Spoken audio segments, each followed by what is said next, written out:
오늘 설교는 참 중요한 우리 기독교의 진리, 복음의 핵심, 기독교의 가장 중요한 교리를 설교합니다. 요즘 사이비 이단들이 연합판을 많이 치고 있고 다 성경을 들고 다니면서 못된 짓 하고 하는 이런 여러 가지 현상들로 인해서 어느 때보다 혼란 때인데 영적으로 많은 혼란이 있죠. 이럴 때 우리가 기독교의 복음, 진리 무엇인가 정확하게 이해하고 신앙생활을 해야 되겠다 하는 마음으로 설교를 준비했습니다. 여러분 한번 물어볼게요. 신앙생활에 함에 있어서 어떤 사람이 하나님의 은혜를 가장 많이 받을까요? 우리도 하나님의 은혜를 받아야 되는데 가장 많이 받는 사람은 어떤 사람인가? 의인입니까? 죄인입니까? 탕자 비유에서 아버지의 사랑을 가장 많이 받았던 아들은 어떤 아들이었어요? 착하게 산 큰 아들이었습니까? 악하게 살았었던 둘째 아들이었습니까? 여러분, 하나님의 은혜를 오해하면 안 됩니다. 하나님의 은혜를 가장 많이 받은 사람은 자기 자신이 철저히 죄인임을 아는 사람이고요. 그리고 한 아버지의 사랑을 많이 받았던 아들은 자기 죄가 얼마나 크고 못된 사람인가를 인지하고 철저하게 회개했었던 둘째 아들이었습니다. 꼭 기억하셔야 됩니다. 그래서 성경은 말씀하기를 죄가 더한 곳에 은혜가 넘쳤나니 그랬어요. 오늘 본문의 20절 말씀이잖아요. 따라할까요? 죄가 더하는 곳에 은혜가 더욱 넘친다. 여러분, 시대정신하고 정면으로 충돌하고 있는 진리의 말씀이거든요. 세상이 말하는 것하고 너무너무 다른 진리예요. 그래서 교회를 다닌 기독교인조차도 착각 속에서 신앙생활하는 경우가 너무 많습니다. 여러분, 죄가 더하는 곳에 은혜가 넘친다. 어떻게 생각하십니까? 그러면 은혜를 더 많이 받기 위해서는 죄를 더 많이 지으라는 것인가? 그런 말이 아니잖아요. 죄가 더하는 곳에 은혜가 더욱 넘친다고 하니까 그러면 은혜를 더 많이 받기 위해서는 죄를 지어야 된다는 것인가? 절대 그런 게 아니잖아요. 로마서를 쓸 당시에 거짓 교사들이요, 바울을 공격을 할 때 바울이 죄가 더하는 곳에 은혜가 있다, 철저하게 자기 자신의 죄를 회개하고 이렇게 해야 된다고 그랬더니 이 바울을 대적했던 사람들이 뭐라고 바울을 비난했냐 그러면 선을 이루기 위하여 악을 행하자 하지 않겠느냐. 죄가 더하는 곳에 은혜가 더욱 넘친다 그랬으니 그러면 선을 이루기 위해서, 의를 이루기 위해서는 악을 더 행하자라고 하지 않겠느냐. 어떤 이들이 이렇게 비방하여 우리가 이런 말을 한다고 하니 그들은 정죄받는 것이 마땅하니라.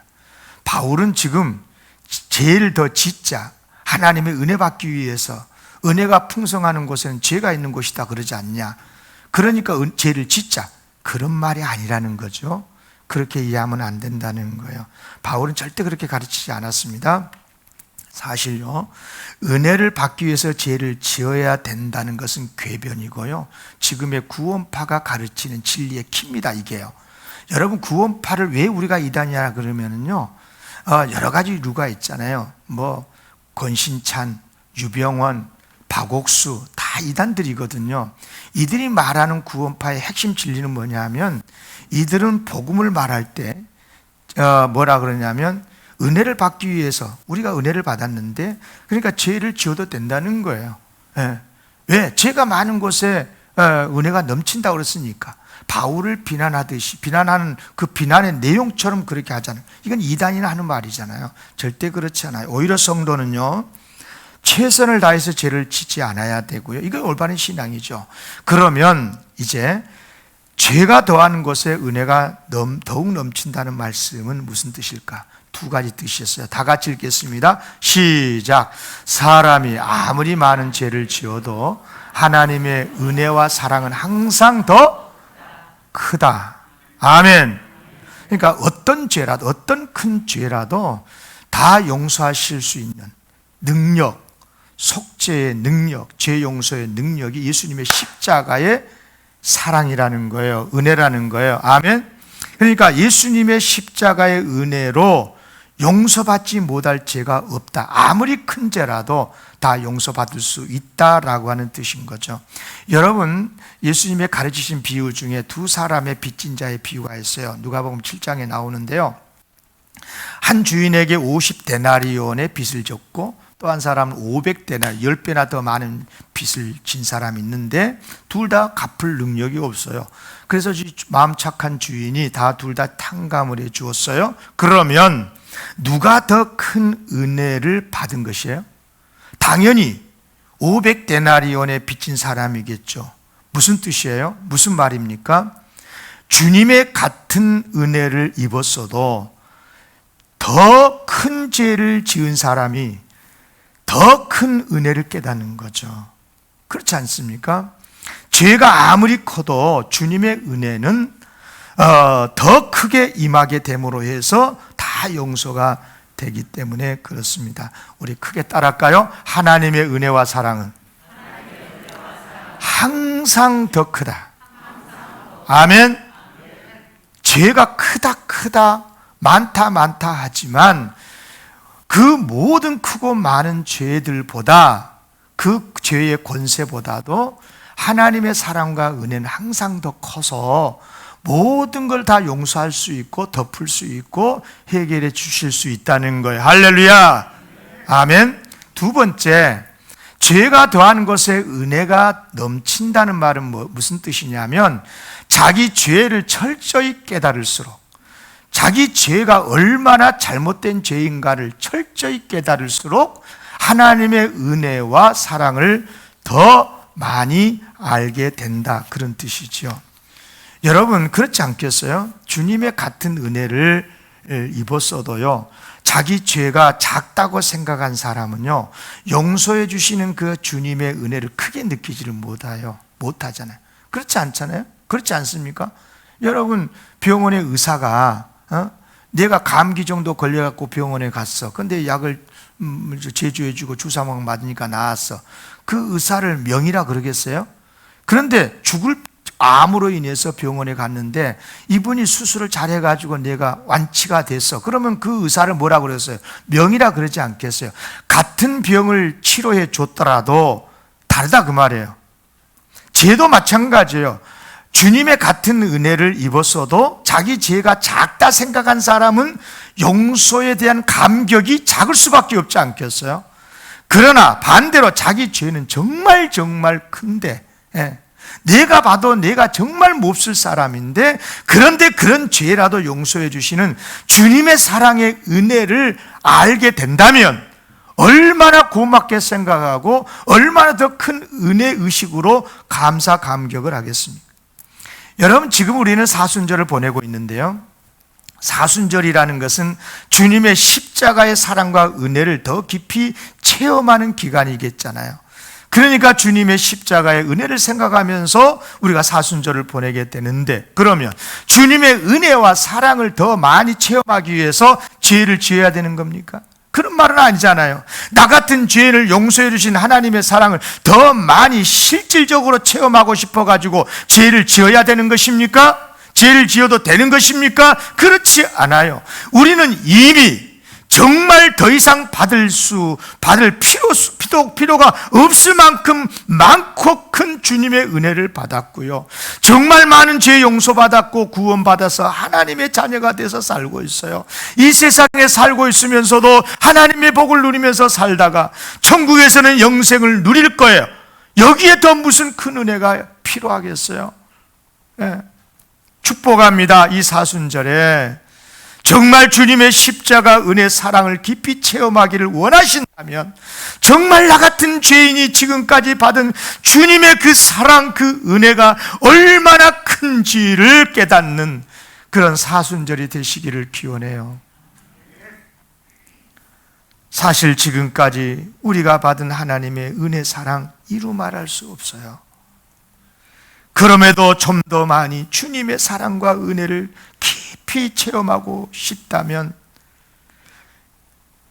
정말 주님의 사랑과 은혜를 깨닫기를 바란다면, 그래서 주님을 더 사랑하고 싶고 더 존귀한 성도로 살기를 원하십니까? 그렇다면 내가 얼마나 악한 죄인인가를 처절하게 알아야 돼. 정말 내가 얼마나 몹쓸 사람인지를 철저하게 알아야 돼. 정확하게 알아야 돼요. 객관적으로 알아야 돼요. 그냥 죄인이다, 그냥 두루뭉실 하는 게 아니고 내가 얼마나 못된 사람인가를 알아야 돼. 여러분, 어떤 성도는 예수님께서 고난당하신 모습을 보면서 늘 감동을 한대요. 채찍에 맞으시고 정말 피 흘리시며 가시면류관을 쓰시고 십자가에 죽으신 예수님의 모습을 보노라면 눈물이 나고 감격이 되고, 물론 귀한 신앙의 모습이죠. 그러나 여러분 기억하세요. 아무리 주님의 십자가 고난을 보면서 생각하면서 눈물을 흘려도 내가 얼마나 악한 죄인이고 내가 진짜로 죽을 수밖에 없는 죄인 중에 개수인 것을 깨닫지 못한다면, 정확하게 말하면 예수님의 은혜 모르는 사람인 거예요. 그것은 고난당한 예수님의 모습에 그냥 감성적으로 젖어서 반응하는 눈물일 뿐인 거죠. 그런 눈물로는 새로운 피조물의 삶을 살 수가 없어요. 새롭게 거듭난 의인으로서의 삶을 살 수가 없어요. 왜 그렇습니까?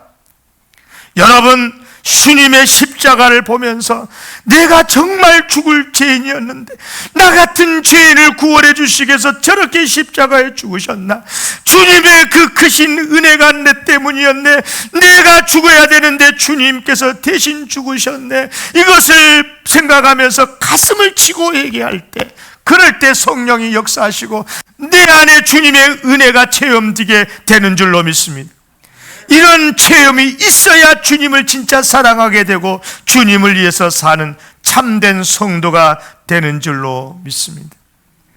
여러분, 성경은요 우리에게 죄에 대해서 정확하게 가르쳐 줍니다. 죄가 뭐냐?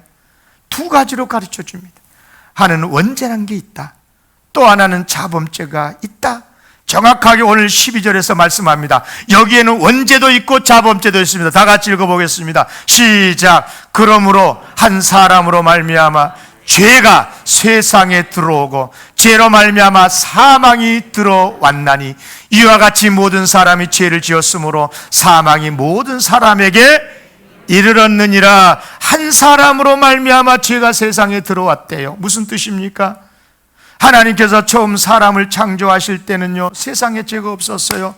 죄가 없었으니 사망이 있을 리가 없지요. 그런데 첫 인간이 아담 하와가 범죄함으로 죄가 세상에 들어왔어요. 그러니까 죄의 삭신 사망이잖아요. 죽음이 함께 따라 들어온 거예요. 그래서 세상에 태어난 모든 사람들은 다 죽을 수밖에 없는 거예요. 죽음을 맞고 있는 거예요. 이것을 성경이 뭐라고 말했느냐? 오늘 본문 21절에 말씀했어요. 이는 죄가 사망 안에서 왕노릇을 하고 있기 때문이라는 것. 쉽게 말하면 죄를 짓잖아요.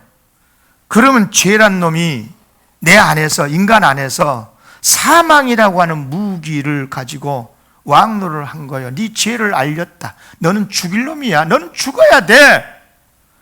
그러니까 죄가 범죄한 인간에게 죄를 지었으니까 이건 객관적 팩트니까, 그러니까 인간 안에서 사망이라는 무기를 딱 들고는 너 죽어 이렇게 한단 말이에요. 고발하고 늘. 그렇지 않습니까? 이것을 일컬어 원죄라고 해요. 원죄. 여러분, 사실 아담이 최초 인간이잖아요. 아담부터 시작해서 율법이 제정되는 모세 시대까지, 여기 14절에 나오죠.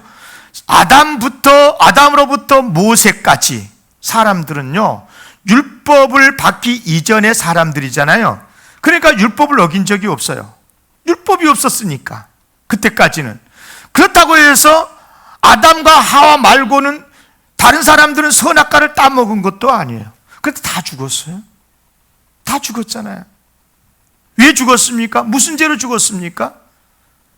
이른바 범죄한 인류의 조상인 아담의 후손으로 태어나서 다 죄의 지배를 받은 죄인이 되었기 때문에, 한 사람으로 말미암아 죄가 세상에 들어오고 모든 인간들 속에 들어가서 사망이 따라 들어왔으니까 그 죄가 사망이란 무기를 가지고 인간에게 왕노릇을 하고 있기 때문에 죽게 된 거예요. 비록 자기가 직접 죄를 짓지 않았어도, 짓지 않았던 게 아니라 않았었을지라도 죄인이 되어서 죽게 된 거예요. 무슨 죄입니까? 원죄라고 그런 거예요.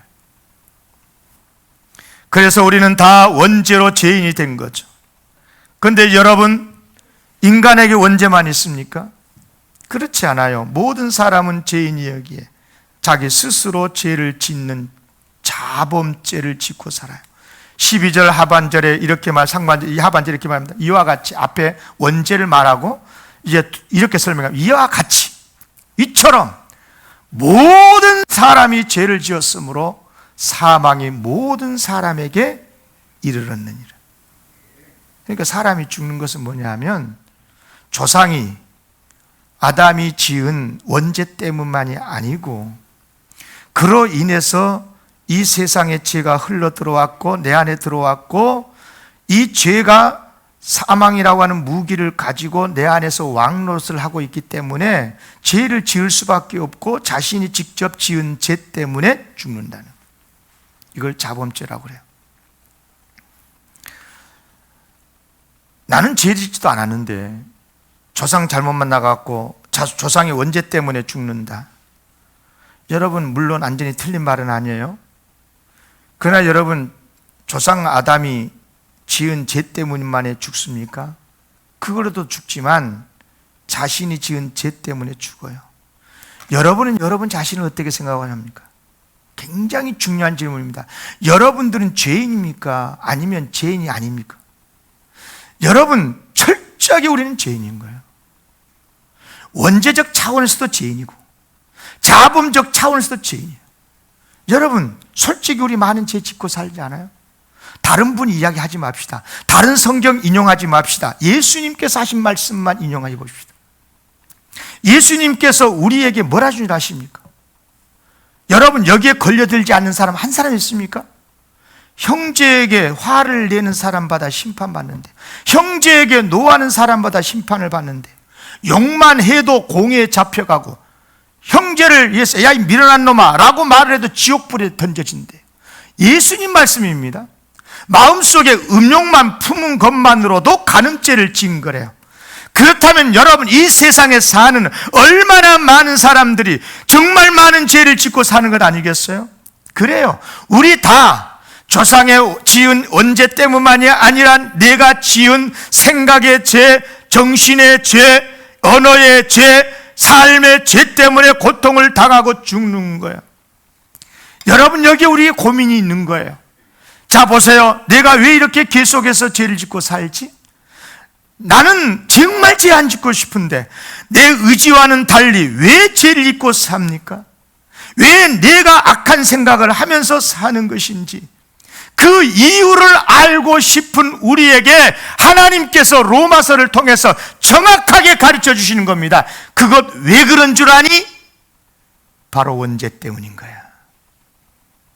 한 사람으로 통해서 이 세상에 죄가 들어왔고 죄가 사망을 가지고 왕노를 하고 있으니까, 그러니까 죄를 안 짓고 싶어도 죄인인지라 죄를 짓고 사는 것이야. 그래서 자범죄를 짓는 거야. 꼼짝없이 인간은 원죄와 자범죄의 굴레 속에서 산다는 거예요.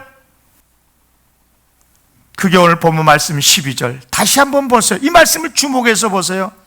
그러므로 한 사람으로 말미암아 죄가 세상에 들어오고 죄로 말미암아 사망이 들어왔나니, 언제지요?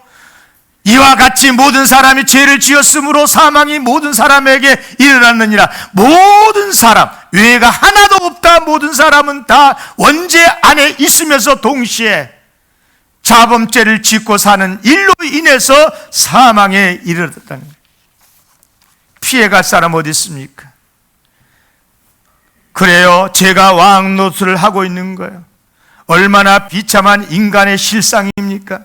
그런데도 자기는 거룩한 척, 잘난 척, 의로운 척, 안 그런 척, 정말 이선자들이 아닙니까? 기독교에서 가장 잘못된 사람이라고 보는 사람이 어떤 사람이냐?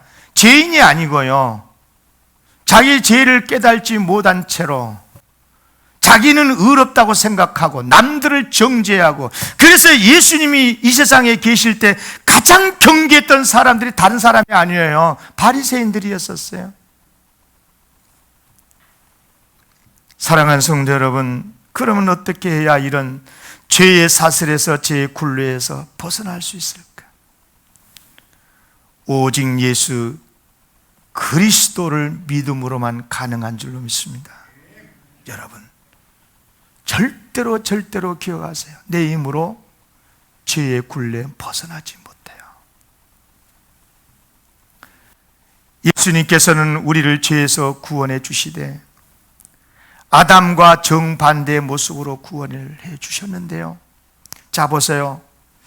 참 오늘 본문 말씀을 보니까 사도 바울이 얼마나 훌륭한 신학자고 설교가인가를 알 수가 있는 게 뭐냐면,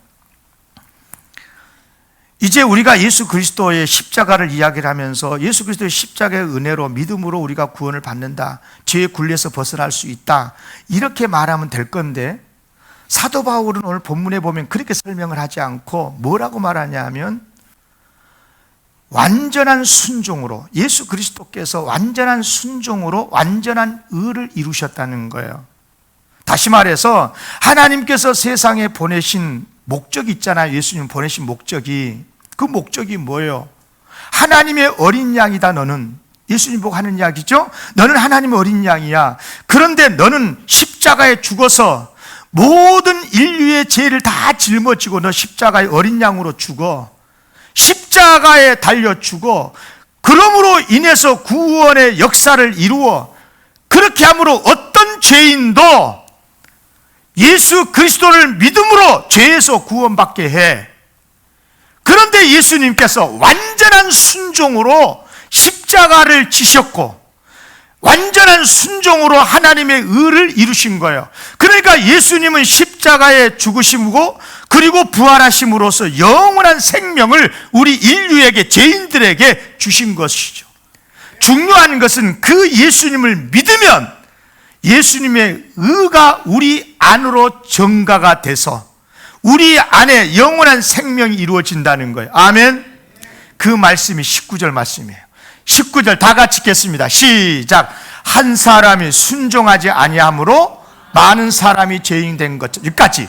한 사람 아담이 순종하지 않음으로, 범죄했으므로 많은 사람이 죄인 된 것처럼, 지만 죄인 된 게 아니고 아담만 죄인 된 게 아니라 아담 후손들이 다 뭐예요?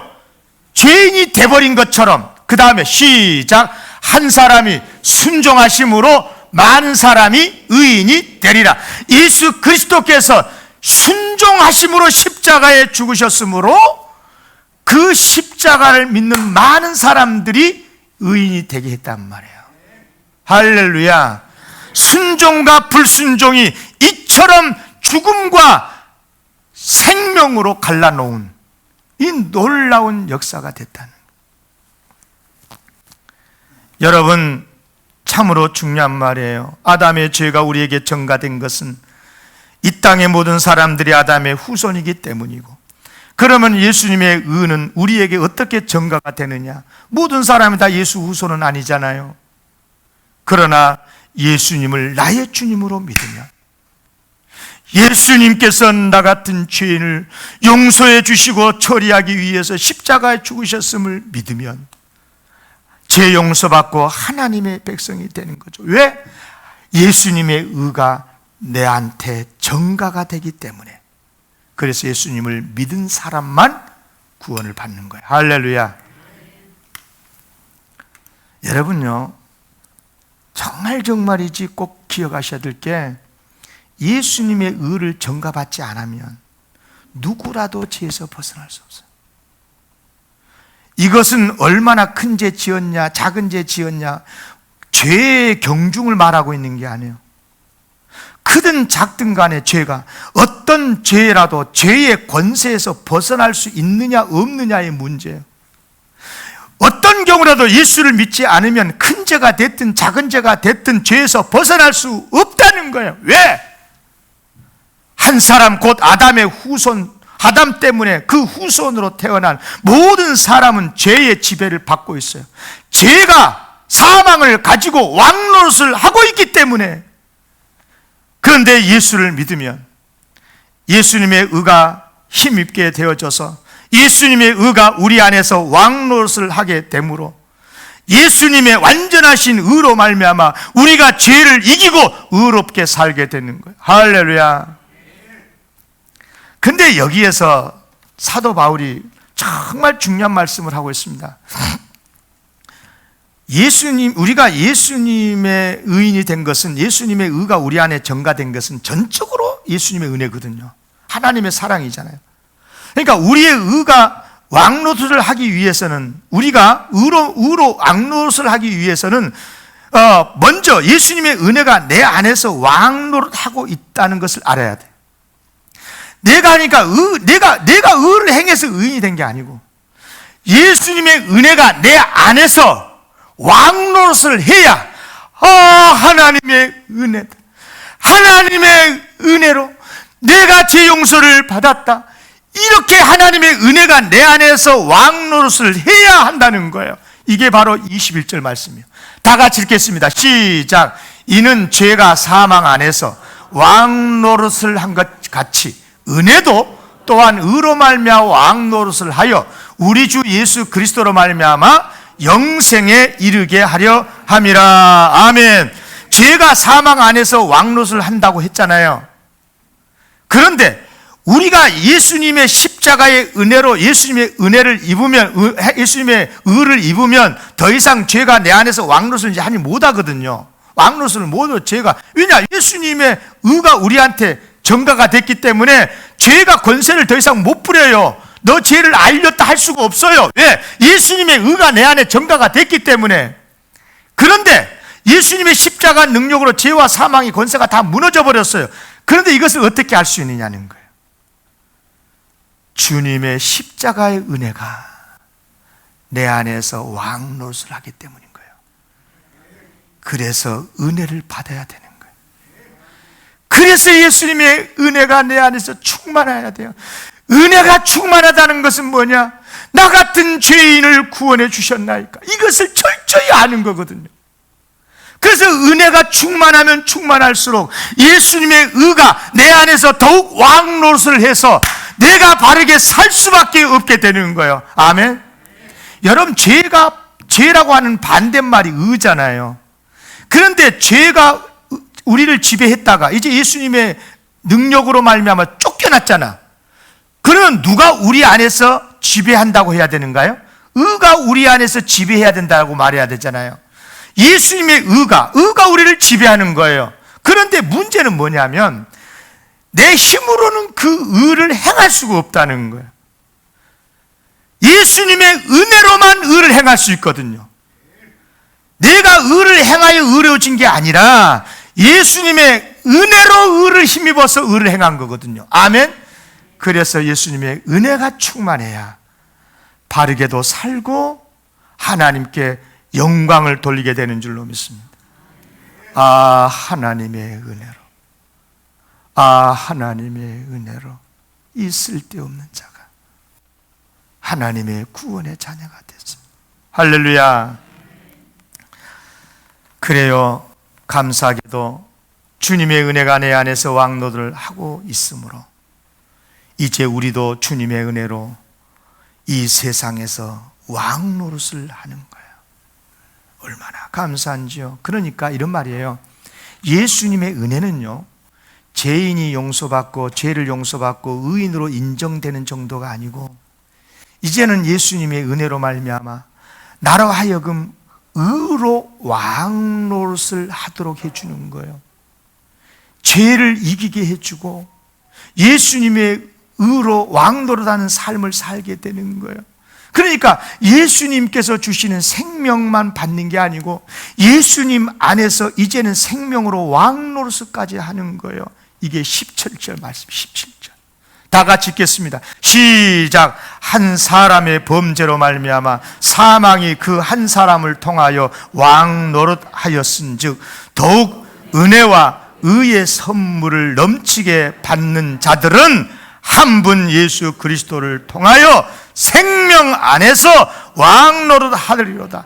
하나님의 은혜, 십자가의 의의 선물을 넘치게 받은 그리스도인들은 한 분 예수 그리스도를 통해서 생명 안에서 이제는 왕노릇하면서 산다는 거예요. 할렐루야. 저는 죄로 말미암아서 그 죄가 내 안에서 왕노를 해가지고 죄를 지을 수밖에 없었는데 이제는 우리 안에 예수님의 의가 있고 예수님의 은혜가 충만함으로 인해서 이제는 죄를 이길 수가 있어요. 이제는 세상을 살리는 사람이 되는 거예요. 주님의 은혜를 힘입어서 죄를 용서받고 영생을 누린 정도가 아니라 이제는 세상에서도 바르게 살 수가 있는 거예요. 그래서 그리스도인은 세상에서 소금도 될 수 있고 빛도 될 수가 있는 거예요. 아멘. 그럼에도 불구하고 교만할 수 없는 이유, 주님의 은혜로 힘입어서 의를 행했기에. 아멘. 다 하나님의 은혜입니다라고 고백하는 거예요. 바르게 살았어도, 아니 반드시 바르게 살 수밖에 없어요. 그래도 하나님의 은혜입니다. 내가 내 힘으로 의를 행한 게 아니라 주님의 은혜를 힘입어서 내가 그나마 그래도 그런 바르게 삶이 조금이라도 있었다면 그건 주님의 은혜입니다. 주님의 은혜의 의가 내 안에서 역사해 주셨으므로, 성령님이 역사해 주셨으므로 내가 그렇게 살았을 뿐인 거예요. 주님의 은혜입니다. 아멘. 그러니까 예수님의 은혜로 의롭게 산 사람은요 절대로 남을 정죄할 수가 없는 거예요. 저놈들 죽여야 된다고, 저것들은 죄인이라고 그렇게 할 수가 없는 거예요. 그런데 교회를 다닌다 그러면서도 예수 그리스도의 이런 은혜로 구원을 받았음을 알면서도 시대적인 의의 개념에 현혹돼 가지고, 애곡된 의의 개념에 현혹돼 가지고 정죄하고 교회 다니면서 남들을 욕하고 안 되는 거예요. 그러면요 절대 그럴 수가 없는 거예요. 여러분, 이 사실을 명료하게 우리에게 가르쳐 주기 위해서 율법이라고 하는, 법이라고 하는 기능을 딱 가지고 와요. 법. 여러분요, 제가 법 공부를 하고 나서 정말로 이 법이라고 하는 게 좋은 점도 있지만 엄청나게 한계도 있다는 것을 알게 된 건데요. 여러분요, 예수님의 은혜로만 구원받는다는 것을 확실하게 가르쳐 주려고 법의 역할, 법의 기능을 언급을 했는데요. 법의 기능이 뭔 줄 아세요? 한마디로 말하면 20절. 율법이 들어온 것은, 법을 주신 것은 범죄를 더하게 하는데. 엄청난 말이죠, 이게. 그러니까 국회에서 법 만들면 국민들 죄인 만들기 위해서 그런 거예요. 잘 들으세요, 여러분요. 여러분, 매우 중요한 이야기를 하고 있는 거예요, 지금요. 법의 한계를 말하고 있는 거예요. 그러면 이 법의 기능, 율법이 들은 범죄를 더하게 하란다. 이게 무슨 말이냐? 두 가지 뜻이 있어요. 첫째는 뭐냐면, 율법은, 법이라는 것은 죄를 확실하게 드러내요. 이게 죄냐 아니냐 서로 논란이 될 수 있잖아요. 그런데 몇 조 몇 항에 보니까, 법조항 몇 조 몇 항에 보니까 이거 범죄 맞네, 죄 맞네 하고 명확하게 가르쳐 주는 것이 율법의 기능이에요. 맞죠? 정확하잖아요.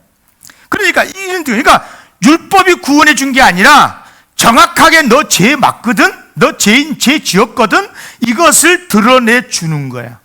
그러니까 율법을 법 가지고 절대 구원 못 받는 거야. 두 번째, 율법의 기능이 뭐냐면, 율법이란 게, 법이란 게 묘하게요, 우리의 이 율법을, 욕심을 자극시켜 가지고 죄를 더 짓게 만들어. 그러니까 묘합니다. 법조항을 만들면 법조항이 없을 때보다 더 많은 사람들을 죄인 만들어요. 그럽니까 안 그럽니까? 이거 객관적인 통계예요, 통계. 법을 만들면 죄 안 지을 것 같지, 무서워가지고. 아니요. 더 많은 죄를 만든다니까요. 이건 내 말이 아니라 성경의 로마서 7장 8절에 있는 말씀이에요. 자, 보세요. 그러나 죄가 기회를 타서, 계명으로 말하면 이거 생략하고, 죄가 기회가 있을 때마다 내 속에서 온갖 탐심을 이룬대요. 탐심을 자극해가지고 죄를 짓게 만든대요. 이 율법이. 그 다음 뭐냐면 계명으로 말하면, 계명이 뭐 율법이잖아.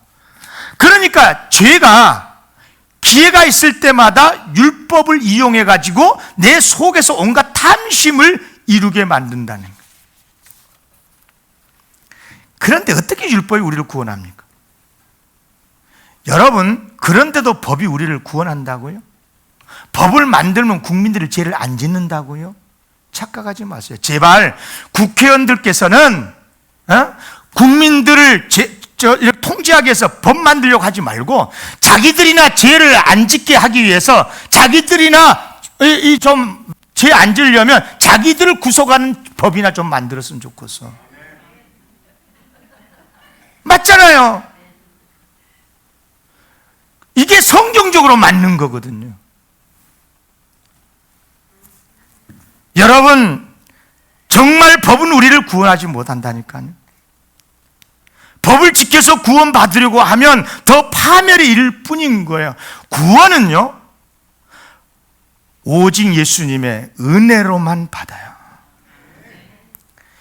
중요한 것은 율법 때문에 죄가 아무리 많아져도 법 몇 조 몇 항에 무슨 법에 몇 조 몇 항에 의해서 당신은 죄인이요, 아무리 그래서 죄인이 많이 양성이 되고 많은 죄가 생겨도 그 어떤 죄라도 예수님의 십자가의 은혜와 사랑은 다 용서하실 수 있다. 아멘. 그래서 예수님의 은혜를 사모하는 거예요. 예수님의 은혜만을 바라보는 거예요.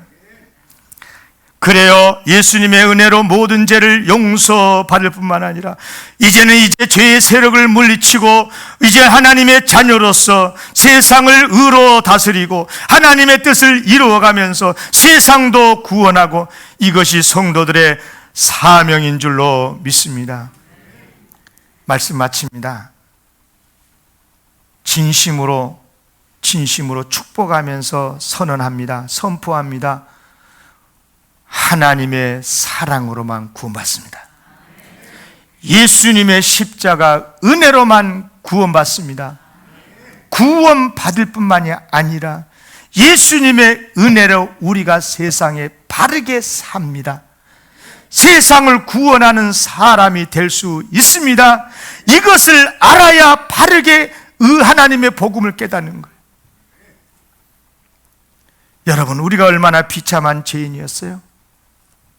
죄가 왕노릇하여 도무지 죄에서 벗어날 수 없는 사람들. 그런데 나 같은 죄인을 구원하여 주시기 위해서 십자가에 달려 죽으신 예수님의 은혜, 그 은혜가 얼마나 큰지요. 그 은혜로 구원을 받았을 뿐 아니라 세상을 구원하는 사명의 사람들로 살아가시기를 주의 이름으로 축원합니다. 기도하겠습니다. 하나님.